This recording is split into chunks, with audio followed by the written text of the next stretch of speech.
The Timeline is a Blue Wire podcast.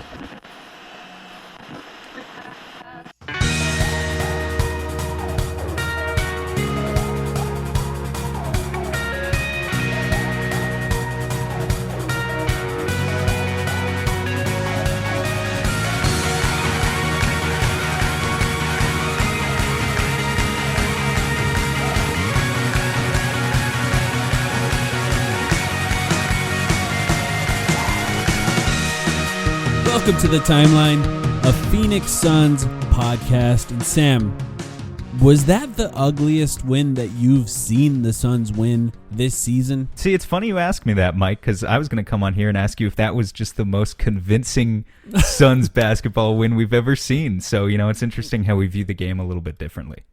In a way, it's both of those things, actually, to be honest, because if you could win a game that's that ugly, that there was a stretch for like 6 minutes with nobody scoring, basically. And if you could win a game like that, then that is actually pretty convincing. That means that you have the ability of fighting through something as ugly as that, right? I mean, I guess I wouldn't go that far. This was not fun to watch.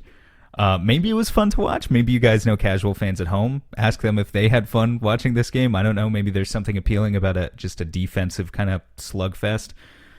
This was not a fun game to watch.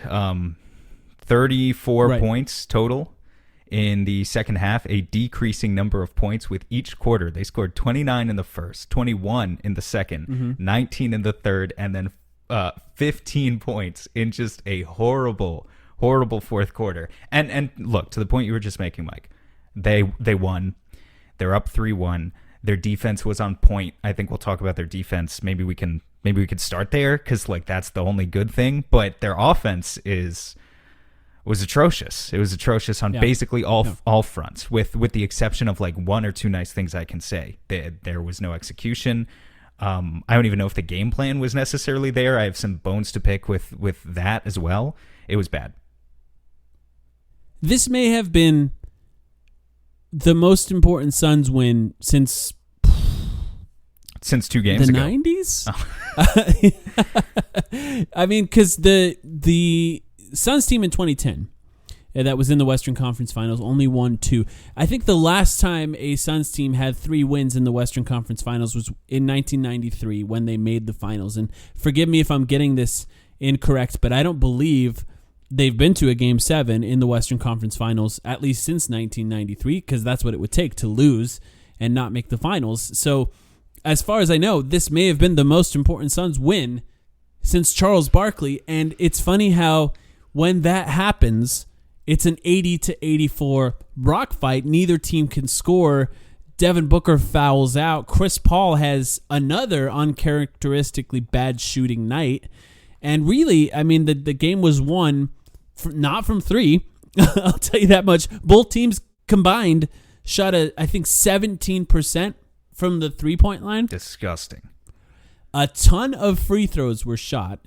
A ton of them by both teams. 21 by the Suns, 32 by the Clippers, and the Clippers shot 65% from the free throw line. So in a lot of ways, this game was won at the free throw line, not by the Suns hitting them, although they needed to, more so by the Clippers missing them over and over and over again. Okay, you're giving me too much to research now, because you're making me want to look up 2 things on the fly. The first is Paul George having a Giannis-level free throw drop?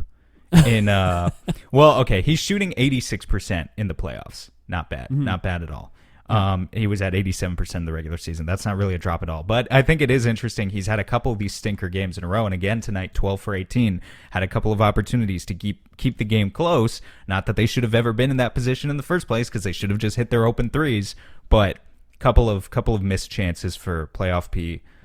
In this one, the other one, just talk for a second while I plug Chris Paul's numbers into a true shooting calculator, because I want to see something. Well, one thing I'll say is in a lot of ways this game, even in the stretch where nobody scored, when it was locked at 71-70 for like 5 minutes straight, I thought the Suns were getting a lot of good shots. There were a lot of times where Chris Paul, exactly what we asked for in our post-game episode after the last game, where he came off around those screens and was shooting the open mid-range shot with Zubac out of position, and it was just going out. There was also the drop-off pass to DeAndre Ayton where Paul George reached in and got it at the last second. They were making smart decisions, including a floater by Cameron Payne. These were all open shots and good shots, and they were just not going in. So in a lot of ways, I think adjustment-wise, I mean, it was clear in the first quarter, but the Suns made a lot of the right adjustments offensively to get the right shots in.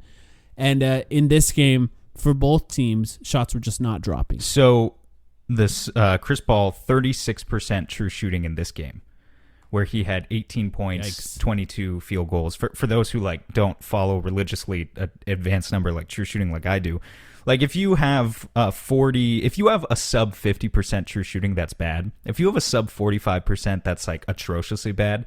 36%, it's only a single game. Like no one puts that up and is still an NBA player over a full season. But that's a whole level of horrific. That's like kind of just in its own separate realm. It's like unheard of. And I think overall, what did we see tonight? Isn't it's frequently said about the playoffs, and I think this is a notion that when we talked about, we had, episodes where we talked about the playoffs and kind of themes that are specific to the playoffs during the regular season, right, Mike? I rejected this notion that jump shooting teams can't succeed in the playoffs. I had previously said that. There's this belief that one of the stats that you have to look at when you judge a team's merit, its ability to get deep into the playoffs and succeed, is their ability to get to the free throw line, because it means they're generating shots at the rim, the highest quality shots in all of basketball, and those shots, when all else fails in the playoffs, those shots will always be there. I said at the time, well, if you're going to do that, you have to, because we know about the Suns.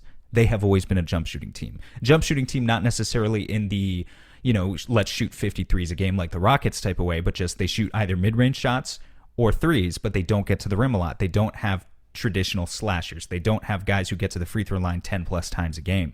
And I said at the time in the regular season, that doesn't bother me because these guys have attained a certain level of consistency with their jump shooting that I think is unusual, particularly with Booker and Paul in the mid-range. And also I said at the time, I remember, if you're going to discount the Suns for that, you need to discount the Clippers too, because everyone's talking about the Clippers as a contending team, and they don't get to the free throw line either compared to some of the other teams, compared to the Lakers, compared to the Bucks.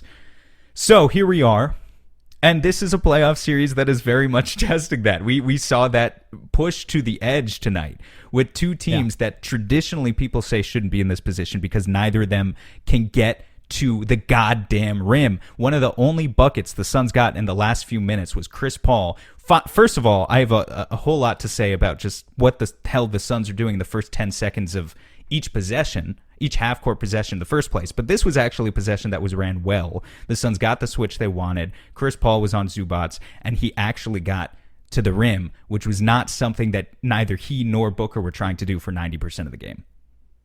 It was tough. Yeah. It was tough. And just to turn it into a question, Mike, because I'm just kind of spitballing now, but without pushing too far ahead, the Suns are up 3-1. They still have a lot of work to do just to get by in this series. But let's say they go ahead and play the Bucks in the finals. What do you think about that idea in general? Because the Bucks don't scare me in the way they play a lot of the time. I think they play really stupid. One thing you can say for the Bucks going forward, though, the Bucks have a guy who gets to the rim at will when he wants to. They have the best guy in the NBA at doing that, and the Suns don't have that. And if the Suns shoot like this in a game against the Bucks, it's probably going to go a lot differently than it went against the Clippers. What do you think? The Bucks have done some impressive things, at least in the last game against the Hawks, but they also have collapsed pretty dramatically a couple of times during these playoffs. And I think that Bud has gotten better every round, but I'm going to just stop us right there and not even go there yet. I feel slightly superstitious about that. So I don't really want to get too far into sort of analyzing the Bucks. I'll say this, they don't switch often, and they kind of are insistent on playing drop coverage, and that usually means good things for the Suns. And they don't really have a guy like Patrick Beverley, although Drew Holiday is a guy who can play defense. He's a guy. He's not quite like Patrick Beverley in that he can expend all of his energy on defense the way Patrick Beverley can, because you don't have to worry about him on offense. But one thing I did look up while you were talking, Paul George is shooting 69% from the free throw line against the Suns only. Right. So that percentage that you brought up was 80. Was it 83% or something like that? 86, not including 86%. tonight in the playoffs, which means he shot really well in the past two series for sure. But then a massive drop off in the games we've seen most massive closely. drop off, including 65% in the fourth quarter, and that includes this game tonight. So it's kind of interesting just to think about that. I mean, it's just people give him a lot of shit for not really coming through in the clutch. So the fact that he's struggling from the free throw line is something that the Suns deserve no credit for. I hate to say it as easily as that, but all of the Suns' wins have been close. The one blowout was the win that the Clippers ended up with. So those close wins that the Suns ended up eking out has a lot to do with Paul George, and they need to play better, I think, in order to have a chance to really kind of have that sort of game-clinching Game 5, which they can do, right? The Suns can play a lot better than they have been, especially Chris Paul. I think Chris Paul is the one who's just not scoring at his normal rate, just as you brought up, and I think that's going to be the real difference maker going forward. But yeah, that free throw percentage is not shocking, but it is crazy to think about how good he must have shot in the previous round to have that percentage, considering he's only shooting sub 70% so far in this series. You could have brought 42-year-old ancient bones or dust Jamal Crawford back tonight and put him in Chris Paul's place, and he maybe would have shot better. He maybe would have given you 7 for 22 instead of 6 for 22. He could have had 50. We've seen. That's what people say, right? He could have had 50. He could drop 50. He could have had 50. So now when you see on your timeline takes about, Jamal Crawford, he's a dog, bro. He should still be in the league. Maybe I believe it now because I just saw Chris Paul serve up a couple of historic stinkers in the playoffs. We really need him to step up going forward. They cannot continue to shoot like this. And so here's the thing. Do you want to start with the good or the bad? Defense or offense? Which are we getting into now? I'm down for either. Feel free to shoot, and I'll respond. Let's talk about offense. They need to fix it. Because defense, there's great things to say, I think. But let's talk about offense. It does not bother me, personally, that the Suns are a slow team. It doesn't... Well, let me rephrase that. It doesn't usually bother me that the Suns are a slow team. I've watched the entire regular season. I did not have any notion about the Suns were going to go into the playoffs being a fast team. That's not what they are. We know what they are. But... two things. First of all, you need to know when to pick up the pace. There were opportunities in the fourth quarter where the Suns had missed 10 straight of those goddamn mid-range shots, and they were up by one possession, and they got a rebound, and guys were leaking out. It could have been Jay Crowder. It could have been Mikal Bridges. I don't care who it was. But guys are leaking out, and Chris Paul still just kept the ball, and he was like, nope, we're going to run it down. We're going to run it down. We're going to get into our offense. We're going to wait until there's 8 or 9 seconds left to set the first screen. And it was just garbage basketball. It was garbage basketball. I don't care. I understand the general premise of when you have a small lead, you can't generate that much offense. Let's slow the game down. Let's not allow them to catch up. You want fewer possessions. I get it. But when you can't generate anything, when you go 6 minutes straight without scoring a bucket, you need to take whatever you can get. And sometimes that means pushing the pace and getting a fast break bucket. The Suns just didn't do that in the second half. So that's my gripe number one. But my gripe number two, it's not inherently a terrible idea to play slow basketball. We know the Suns do. But if you're going to do that, you need to use the shot clock in a clever way. And that does not mean what I just said. Slowly, methodically working into your offense to where DeAndre Ayton comes up and sets a high screen with 9 seconds left on the shot clock, and that's the first thing that happens. Guys need to... The first 10 to 15 seconds of every possession is crucial. Even if Chris Paul dribbles the ball for the entire time, there needs to be off-ball movement. If Chris Paul does not dribble the ball for the entire time, there need to be quick passes. We've heard Monty talk about pace, not in the traditional way of getting transition offense, but pace within a half-court offense, the quick decisions, obviously. And regardless of what defense the Clippers are in for a second, because I don't care if they're dropping, switching, whatever, the Suns' offense was just not up to par in that fourth quarter. You can play slow. You can wait until the last 5 seconds to get your shot off if that's how you're going to play, but you need to play smarter. And I just had no idea what the hell they were doing for a large stretch. And it didn't just come down to missing shots, because yes, they were missing shots. They were getting some good quality looks. I think you pointed out they were getting better quality looks than the Clippers. That might be true, but it was disgusting. It just looked gross.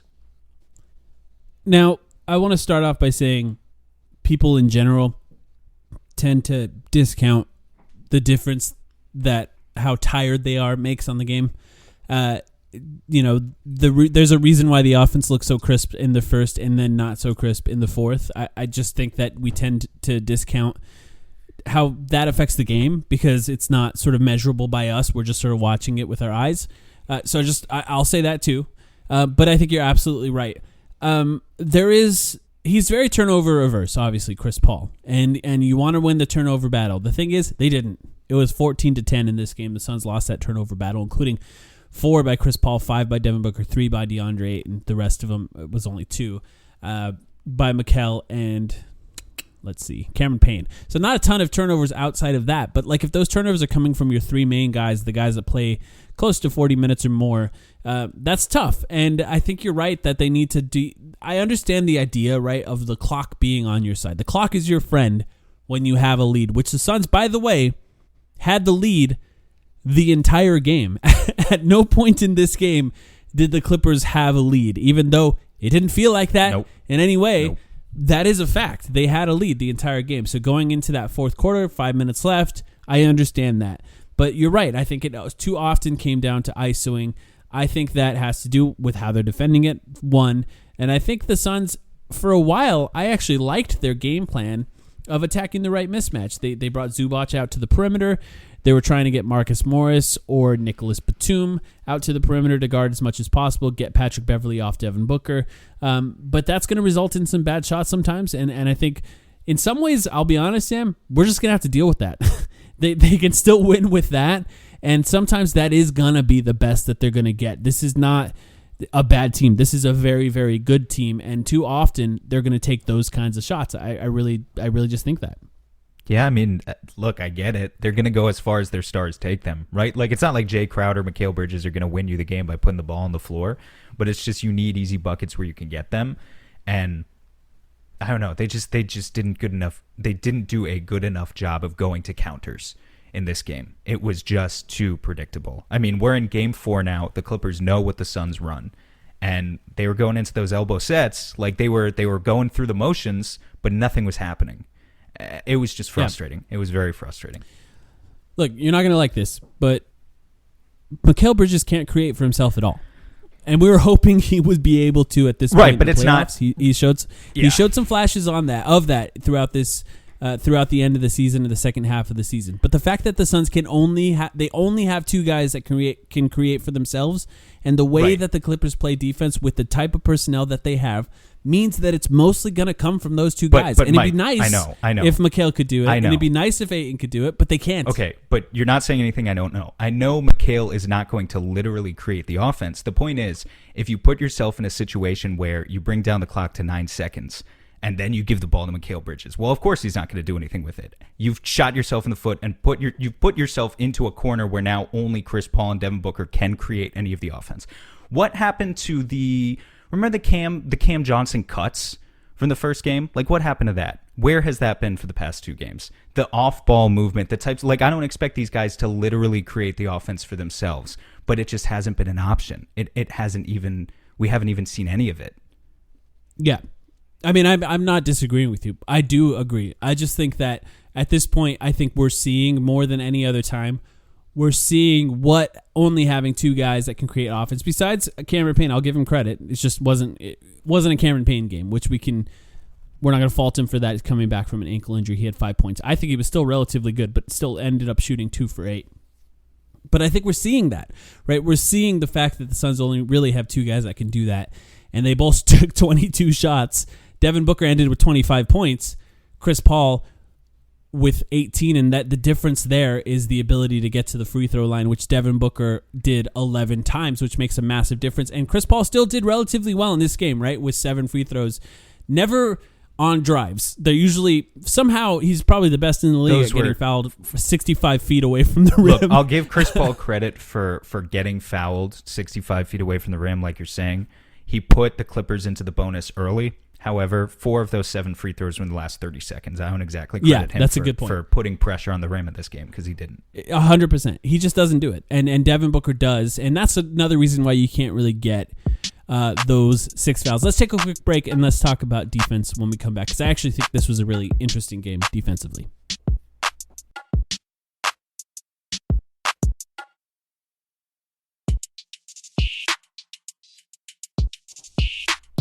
All right, Sam. I talked about this on Twitter. I posted a clip. Go find it. I'll retweet it again or something.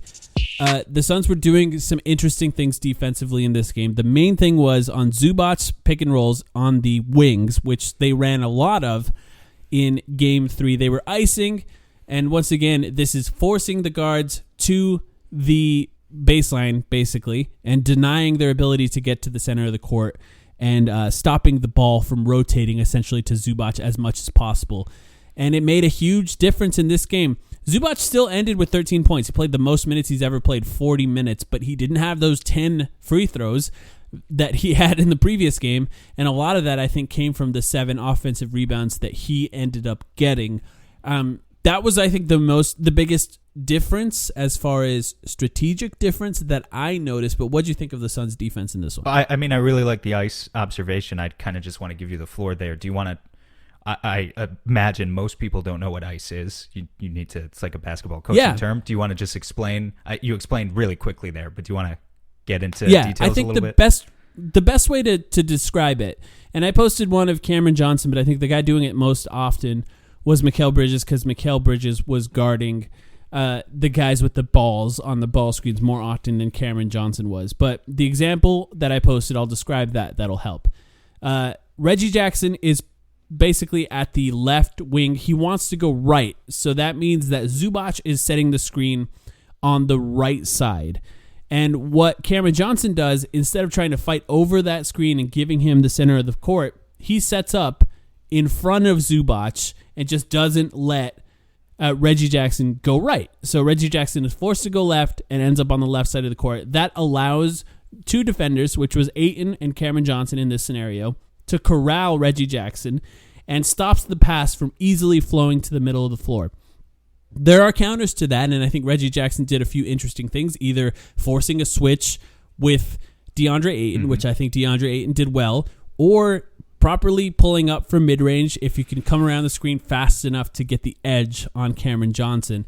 But I think more than that, the Suns did a really good job just sort of making sure that the passing lanes were closed off to Zubac as much as possible and stopping Reggie Jackson from getting to the center of the floor. The Clippers did counter by setting more pick and rolls at the top of the key, sort of center court, which makes you can't really ice from there. But I think shutting off those side pick and rolls was really important for the Suns in this game and made a big difference. Totally. So to be clear, ice isn't so much of it's not its own pick and roll defensive coverage as much as it's a subset of drop. When we talk about the big men playing in drop, you've got Cameron. You can only run it on a side pick and roll. It's not relevant when you're in the middle of the floor.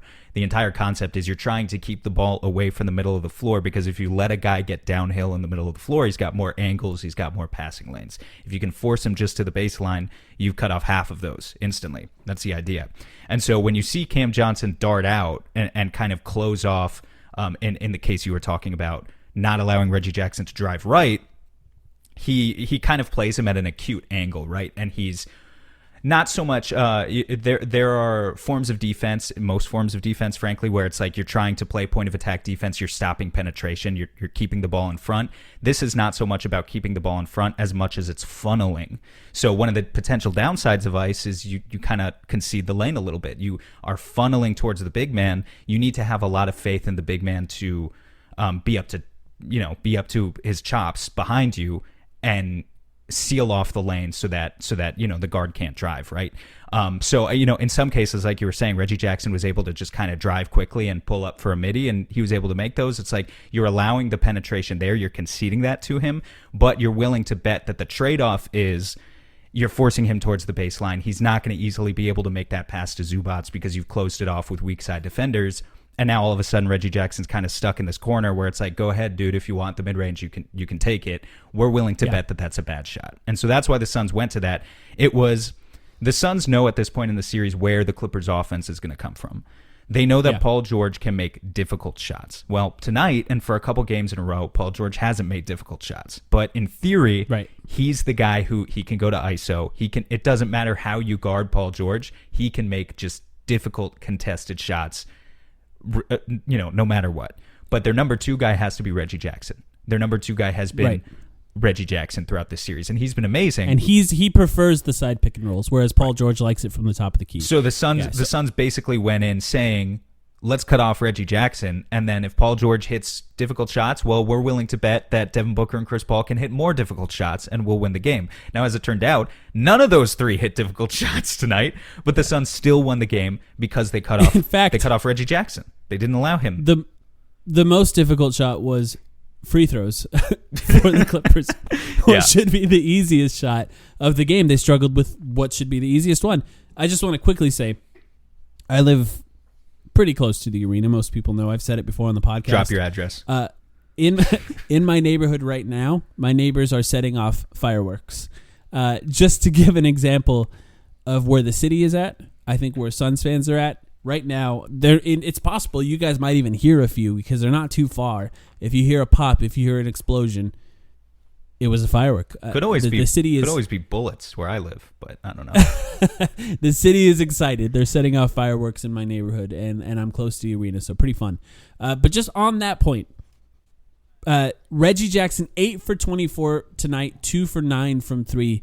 I was waiting for this kind of game for Reggie Jackson, where he finally shot more shots than he had points. This was the first game of the series, 20 points to 24 shots. And I shouldn't say the same with Paul George, but Paul George 5 for 20 and ended with 23 points. Why? 18 free throws by Paul George alone, almost matching the entirety of what the Suns shot. The Suns have to find a better way to corral him without fouling. Because I think if you're shooting 5 for 20, it's hard to judge that, right? Because if you got fouled on 6 more shots, right, those could have been in, I guess you could say. It's an efficient night for him, relatively efficient. Similar to Devin Booker's night, where he shot 8 for 22, but he ended with 25 points, more points than shots. That's relatively... It's actually, I should say, it's very efficient for this game because nobody was efficient. It's essentially the 2 most efficient players outside of DeAndre Ayton, who just continues to be excellent. By the way, we should touch on DeAndre Ayton. Well, I was going to get one of the best games he's played, right? Well, I was going to say there's only one guy I can effusively praise in this game, and the entire defensive coverage you were just talking about falls to smithereens if that guy's not holding it up. 100%. So, I mean, what can you even say, dude? First of all, 9 offensive rebounds. What's his career high? 22 rebounds. What's his career 19 points, 22 rebounds. I'm looking it up. I think he's had an 11 offensive rebound game. I've looked this up before. Really? If I'm not mistaken, it was against Denver in the regular season, I'm going to say. While you look that up, I'll just read his stats. 19 points, 22 rebounds, including 9 offensive rebounds, 1 steal, 4 blocks, which is huge, and only 4 fouls. Never at any point of this game was he in foul trouble. And also, more importantly than that, I think, he played 41 minutes this game, and he had to, right? The Suns needed him to play 41 minutes in this game. And look, they're forcing Zubac to play, right? At this point, you can confidently say Ty Lue does not trust his team to go small for long stretches against DeAndre Ayton. That's why Zubac ended up with the most minutes he's ever played. I wouldn't be surprised outside of overtime games if this was the most minutes that DeAndre Ayton's played in his career. And even with the 3 turnovers, which I don't even remember, they're not even in my mind. I remember one of them, but I would say that he was just almost flawless in his execution of what they needed him to do in this game. Phenomenal by him. So first of all, he's had 10 offensive rebounds twice. It's amazing that you even remember the one against Denver. That was his rookie season. And then he had 10 against Chicago his sophomore season. I was going to say the one turnover I remember was CP3 worked the switch, so Ayton had a small on him. I forget who it was. Yes. Paul George. And Paul George is small. Swiped in. Relatively speaking. Well, Paul George was the help defense that came in and swiped. And Paul gave him the ball, and I was like, yes, finally, give him the ball. Let's see. Can he do something? Because at this point, I'm not usually of the minds that Ayton can create his own offense. Usually I'm like, just let Booker and Paul go to work. They haven't failed me many times before. But at this point in the game, I was like, all right, let's see what he can do. We need something. And he promptly dribbled the ball off his knee or had it swiped off his knee. And I was like, all right, it's just going to be one of those nights. But I think we should point out the reason why they can't force it into him that much is because the speed of the guys on the Clippers and their help defense, it's going to be there in a flash. Like, Ayton caught the ball and Paul George was swiping within a second and a half. Like, it did not take long at all for that to happen. That's why it's difficult to get it to him. Right. The ideal scenario for DeAndre Ayton, which happened a few times in this game, is he touches it for a second before going up, and that's either a lob at the rim or off the offensive rebound, and that's what he did really, really well. By the way, I'm gonna get on you for this. You said the DeAndre Ayton stands were right. First of all, they were right that DeAndre Ayton is amazing and he was going to show out in the playoffs, but you still can't force it to him. You still need to get it to him in the right way. No, I know. And that's the main thing they're wrong about. He had 19 points, and he had 19 points in the right way for the Suns to be successful in this game, because if they forced it to him in the post like they did in that play, they would be on him and swiping at that ball in a heartbeat. I 100% agree. And here's the thing about the Ayton stands is, like, I will never apologize for the fact that I was presented with new information about a guy and changed my mind. Like, that's what you're supposed to do. The Ayton stands, and I don't blame them for this necessarily, but, like, they have always thought the same thing. They have always always thought that Ayton was amazing from day one and that he had no flaws. And it's like, can I defend them though? I mean, sure, be my guest. Okay.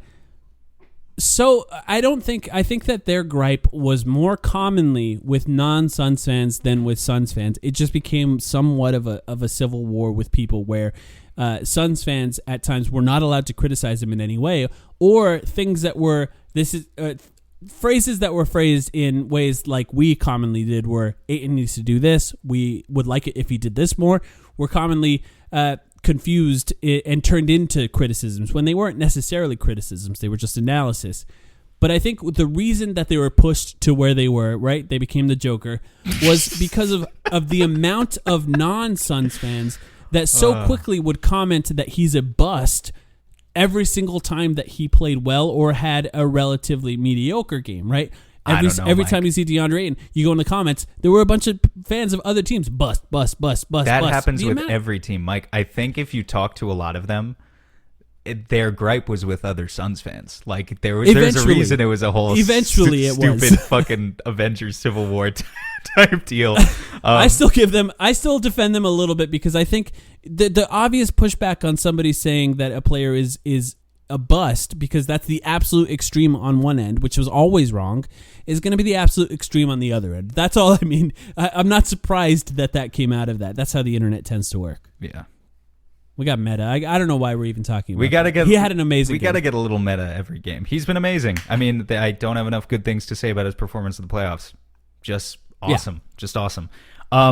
Can we touch on one more thing before we go? Is it Torrey Craig not playing? Yeah, Abdul Nader played. What the fuck was that? Do you want?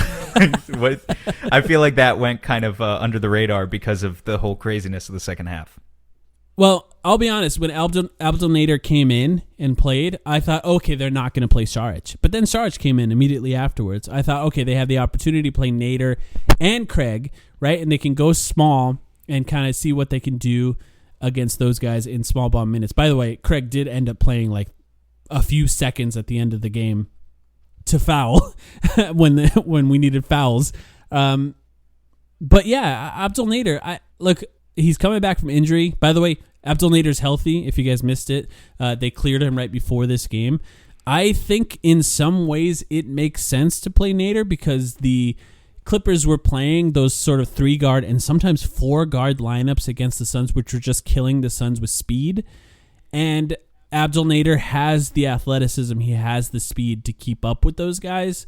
So I think it makes sense to give him a try. And something I retweeted before this game was a clip by our friend Jackson Frank, who showed that the Clippers were just not guarding Craig at all. Mm-hmm. And that matters too. If you're not going to get guarded at all, and he struggles to cut sometimes, he doesn't always cut at the right times. The 3 comes and goes, and he wasn't really closing out. There were times you he wasn't say, really closing out. Hey. Mm-hmm. The 3 comes and goes. Man's shooting damn near 50% in the playoffs. No, though. and so look, it has come, and it's been here, and the 3 coming and going for him is the same with all the other wings for the Suns, I think. So it's like not that huge of a difference, but I think the difference is you guard Jay Crowder, you guard Mikal Bridges, right? You guard Cameron Johnson, but they're just not guarding Craig, and they don't trust him enough to swing the ball to him. I have a feeling Nader won't play in the next game, but it wouldn't surprise me if he did. What do you think? I mean, I would be a total hypocrite if I completely pans this, because after all, I said the Suns don't get to the rim. They need to get to the rim.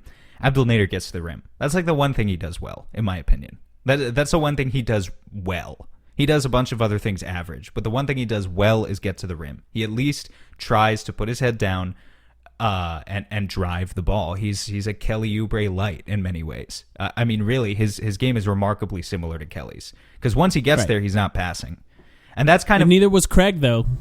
I don't know, dude. Yeah. I think Craig is better at literally everything else than Abdel Nader, and so it was puzzling. I mean, to me. he's got the size. Too, it was like that's he gets to the rim. He didn't get to the rim tonight. He shot 0 for 1 in 5 minutes. I don't blame him if it was jitters or what. Maybe he's still not fully healthy on that knee. But if he's in there, then I think he has one purpose, which is to get the ball to the rim. And everything else, I mean, he needs to be long on defense, but like he got lost a couple of times, miscommunicated switches with guys, put DeAndre Ayton in a position where he had to foul. That happened a couple of times in just the 5 minutes he was in the game. So I don't think his defense was great. I don't think his shooting is remarkably better than Craig's, especially not when Craig is in the midst of a hot streak. Like, in my opinion, Torrey has played really well in the playoffs. He's gotten offensive rebounds too. He's earned those minutes. And I didn't really get it, but we'll see going forward. I understand it a little bit. I think I forget who posted it, but I saw a thread of Craig struggling to close out on some 3-point shooters and some threes getting hit on him. Something that I did not notice live, or otherwise I think you and I would have talked about it in our last episode. But if that's something that happened, I guess it's not a surprise that you try something else in this game, somebody with a little bit more speed. I don't think Nader was bad. I'll just say it right now. I think it's a little weird, but I don't know. I don't think he was that bad. So I wouldn't be surprised to see him play again. By the way, I just looked it up out of curiosity. Craig has 1 assist in against the Clippers. So yeah, okay, fine. Just to put it out there. Fine. All right, you got anything else? No, I think we can end this one here. Let's go back and win. Let's get this series over with. My God, bring on the Bucks. We'll be back. Game 5, Monday night. I think it's even earlier. If I'm not mistaken, it's at 5 p.m. No way. If I'm not mistaken, I could be wrong, but I think it's at 5 p.m. I think you're wrong, Arizona Mike. time. I think you're wrong, Double Mike, check because if you have it up. That's good for me. I think it may be, but it's 6 either o'clock. way, It's 6 o'clock Arizona time. Okay, it's at 6. It's 6 o'clock Arizona time. If you're going to the game, be loud as hell. Be as loud as possible. This is the most important Suns game since Charles Barkley. And I'm going to say it, so was the last game, the one we're talking about today. But now this is the most important game. This is the game that could get the Phoenix Suns into the NBA Finals. So, of course, we need the Suns to win this one. Thanks, everyone, for listening. We'll be back after Game 5.